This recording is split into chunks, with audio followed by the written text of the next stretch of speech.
Hey everybody, Ryan the Game Show Guy. Hey, here with you today with a video that's not a tutorial. This is about tips about how to be able to run something within the class. And this one is about picking players. I got myself a game, Jeopardy, ready to go. I got my class over here, divided in their groups. Now comes the tricky part that every time you're ready to play a game, I can't tell you, you're super excited. The kids kind of have a little bit of excited and maybe a little bit apprehensive because they don't know what to do. You're ready to go. I got them in their groups, and then I do this. I say, all right, everybody, send me one player from each of your teams.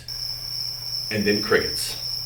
You know crickets. We've seen crickets. You've heard crickets, right? The idea that nobody is going to, I won't say nobody, but you're not going to get a smooth flow of students who are coming up. And so there's always, you're done with a question and it seems like a bit like dentistry. You're just pulling people. Come on, hey, give me somebody. Team two, give me somebody. So I've come up with 4 different ways in which that you can be able to help this process about getting your players up so it's smooth and it doesn't sort of take away from the flow of the game. Tip number 1, playing cards. What do you mean by playing cards? We all know playing cards, but by playing cards, this is what I'm going to do is I'm going to take a deck of cards, and in each group, I'm going to go and give them random cards.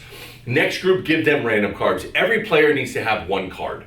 Okay, that is sort of their identifier. The only thing that you got to be able to be careful of is that within a group, none of the cards can be the same. You can't have 2 7s or 2 kings, something like that. So you go up to your group, the group could be 10 people, it could be 4 people, give them all cards, tell them to move them around or whatever, and then do that to all the different groups. Then you simply say this, hey everybody, all right, give me our next players up. The next player, the first player to play this game from each group is the lowest card number out there. So they look at their cards, I got a 3, I got a 5, I got a 7. Whoever the lowest is, come on up. Hey, and the next player will be the next lowest one.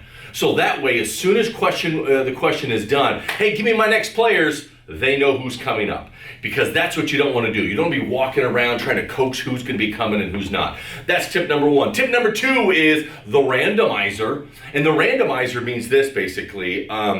You're going to have you decide who's coming up in a random pull kind of a thing. Probably the easiest is the popsicle sticks. You take the popsicle sticks, and we all know that you have the kids' names, and you pull them up and say, Tommy, your turn to read. But instead of this, you're going to need to get somebody from each group. So what you would do is you're going to have to be able to get those groups in their separate little, let's say like mason jars or things like that. So group 1, group 2, group 3, and in there is just those randoms. And so when it's time to play, you can just simply pull, pull, pull. Next player is Tommy and Sarah and Jennifer and so forth. So that's just sort of the manual way. You can also use things like this, these randomizers that are out there, Wheel of Names and Flippity and a bunch of these other ones have ways that you can just be able to create groups and give me random ones from there.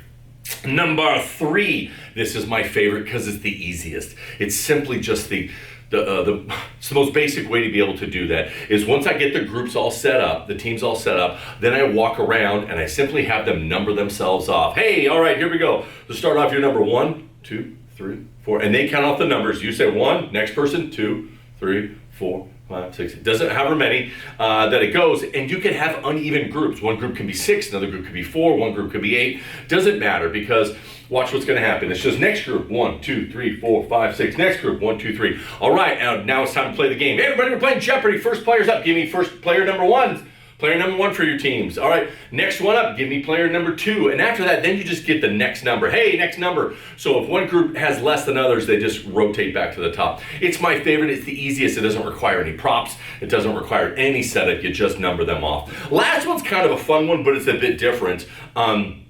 It's the opposite of the randomizer. The randomizer is, this is pre-selecting them, or what I call the Price is Right, come on down. This is fun.